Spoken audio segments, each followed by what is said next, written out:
I'll never forget the way she looked at me that night, like just being near me embarrassed her. "Don't come to my company gala," Olivia said, her lips pressed tight. "Why not?" I asked. Her frown deepened. "Because I told everyone you're a lawyer, not a garbage man." Those words hit harder than any punch could. I stood there in my work uniform, the city stench still clinging to me.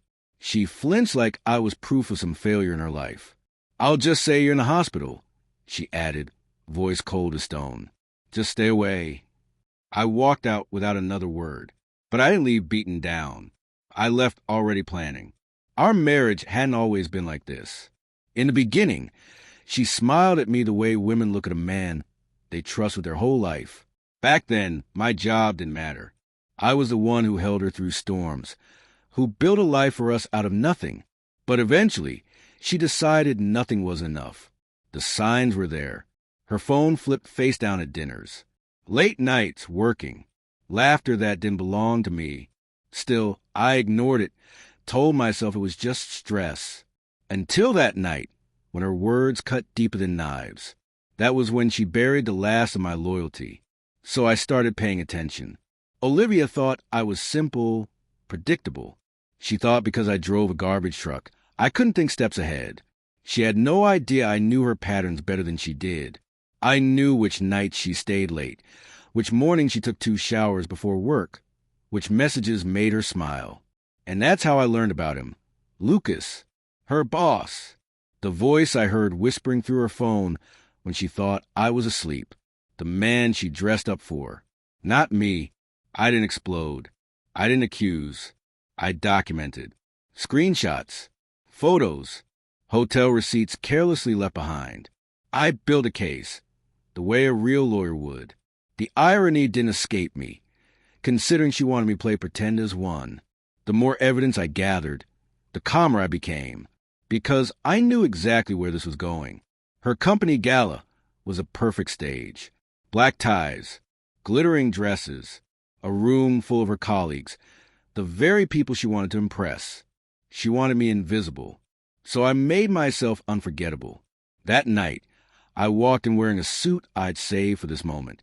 Sharp, dark, deliberate, not a trace of the man she thought she could discard.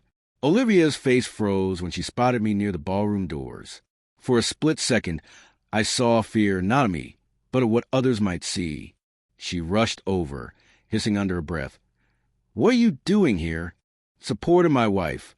I said evenly, "Isn't that what husbands do?"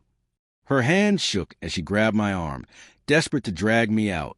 But it was too late. The lights dimmed. The stage lit up. The microphone was handed to Lucas, her boss, her lover, my target. I waited until his speech reached its peak, praising loyalty, integrity, teamwork, hypocrisy flowing like fine wine. Then I moved. I walked straight up onto the stage, the room's attention snapping to me like a current. My presence wasn't planned. That was the point. "Excuse me," I said into the microphone. "I just want to thank Lucas personally." A wave of murmurs rippled through the crowd. Olivia's face drained of all color. "Thank him," I continued, "for keeping my wife company during all those late-night meetings, for taking her to hotels I paid for giving me the chance to collect these memories." I pulled out my phone, synced to the projector. The giant screen behind us lit up. Photo after photo. Olivia with Lucas. Hotel bills. Texts. Her laughter caught in betrayal. Gasps erupted. A glass shattered. Someone cursed under their breath. Olivia lunged for my phone, panic written all over her face. I stepped back, my voice steady. "You wanted me to lie, Olivia, to pretend I was someone I'm not. But the truth deserves a stage." Lucas stammered, his career unraveling in real time. The board members shifted uncomfortably, disgust etched on their faces. "Please stop," Olivia begged. "We can talk about this." "I don't talk to liars," I cut in coldly. "I bury them with the truth." What followed was chaos. Olivia chased after me, but I kept walking. Calls flooded my phone that night. From her, from Lucas, from desperate coworkers trying to salvage what was left. I ignored them all. Because revenge isn't about noise. It's about silence. The kind that lingers after the truth explodes and leaves nothing standing. I walked out of that gala with my head high, the taste of freedom sharp in my mouth. For years, I've been a man in the shadows, dismissed, overlooked, underestimated. But that night, I became unforgettable. Olivia wanted me erased. Instead, she was the one who disappeared.